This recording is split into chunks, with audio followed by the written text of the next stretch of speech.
एक क्रोंच नाम का पक्षी था, मादा पक्षी था, उसके बच्चे थे। तो एक शिकारी आता है उस जंगल में। जो मादा पक्षी अपने पेड़ पे रहती है, अपने बच्चों के साथ रहती है, तो शिकारी आता है, जाल बिछा देता है और उसमें कुछ दाने डाल देता है।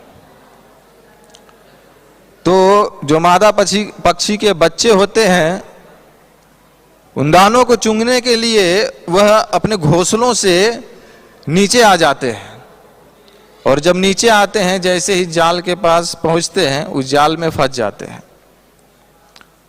वो जाल में फंस जाते हैं और जोर जोर से चिल्लाने लगते हैं, माँ मुझे बचाओ, माँ मुझे बचाओ। और जब माँ उनको देखती है कि मेरा बच्चा फंस गया है, तो वह बहुत दुखी हो जाती है, बहुत व्याकुल हो जाती है कि मैं अपने बच्चों को किस तरह से बचाऊं। तो वह क्या करती है, वह भी छलांग लगा देती है और वह भी फंस जाती है।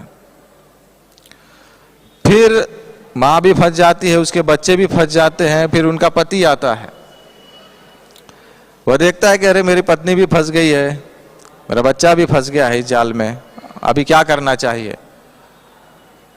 तो उनकी ममता के चलते, उनके प्रेम के चलते वह भी कूद जाता है, उनके चलते वह भी कूद जाता है। उसे पता है कि यह जाल है, मैं इससे, इन जाल से इन लोगों को मुक्त नहीं कर सकता, छुड़ा नहीं सकता, लेकिन वह भी कूद जाता है। और क्या होता है नतीजा, वह भी फंस जाता है। फिर शिकारी क्या करता है, सबको पकड़ता है, लेके चला जाता है।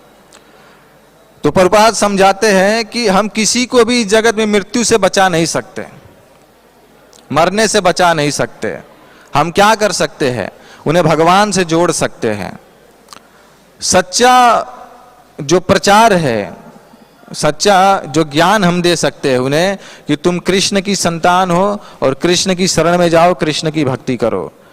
क्योंकि हम किसी को भी संसार में मरने से रोक नहीं सकते, चाहे वह हमारी माँ हो, चाहे पिता हो, चाहे बच्चे हो, चाहे भाई हो, किसी को भी रोक नहीं सकते। क्या कर सकते हैं, उन्हें भगवान का भजन करना सिखा सकते हैं। ऐसा करने से क्या होगा, ऐसा करने से होगा कि वह भगवान की शरण में जब जाएगा तो वह फिर से, उसको इस संसार में दोबारा जन्म नहीं लेना पड़ेगा, और जन्म नहीं लेना पड़ेगा, और फिर से उसे जन्म मृत्यु के चक्र में वापस लौटना नहीं पड़ेगा।